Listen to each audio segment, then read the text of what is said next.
birth control is the city's latest weapon in its war against rats. Yeah, the city council recently approved a bill to use rodent birth control in an effort to curb the rat population. And the council member who sponsored the bill, Shaun Abreu, is here to talk about the plan. First of all, thank you for joining us. Thank you for having me.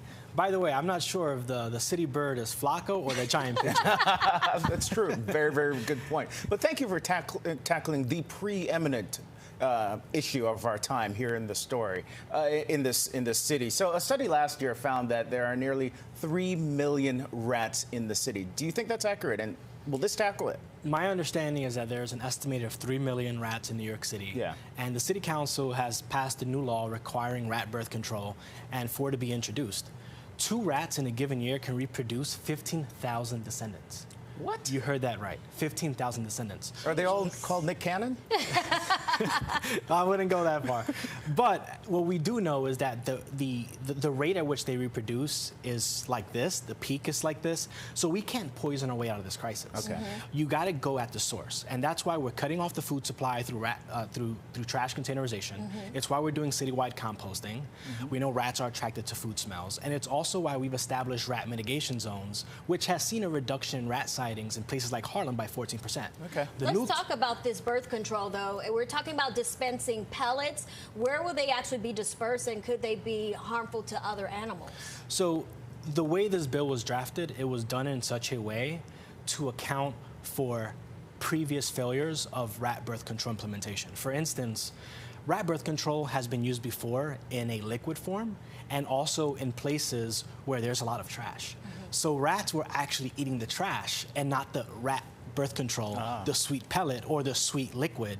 And so now what this bill says, you're going to introduce rat birth control in an area where all the trash is in containers so that rats have the exclusive option to eat this rat birth control. It has triptylide in it as a compound, which targets ovarian function in female rats, as well as sperm reduction in male rats.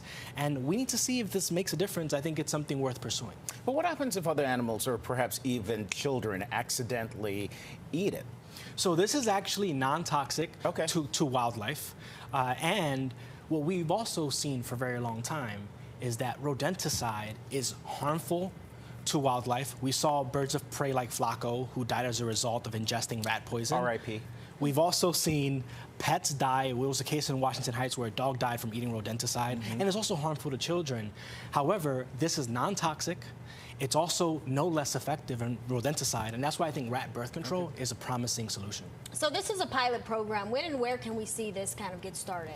So the way the bill is drafted is that Department of Health and Hygiene is required to implement it in 2 areas, and it'll have it'll be done in 10 blocks in 2 different areas, and they'll be able to make the decisions as to where they get implemented using their expertise. The bill gave them that discretion, and we trust that they're the experts on this. And Councilman, this is actually the first of 3 bills that are named after Flaco, the famed bird that we lost earlier this year. What are the other ones?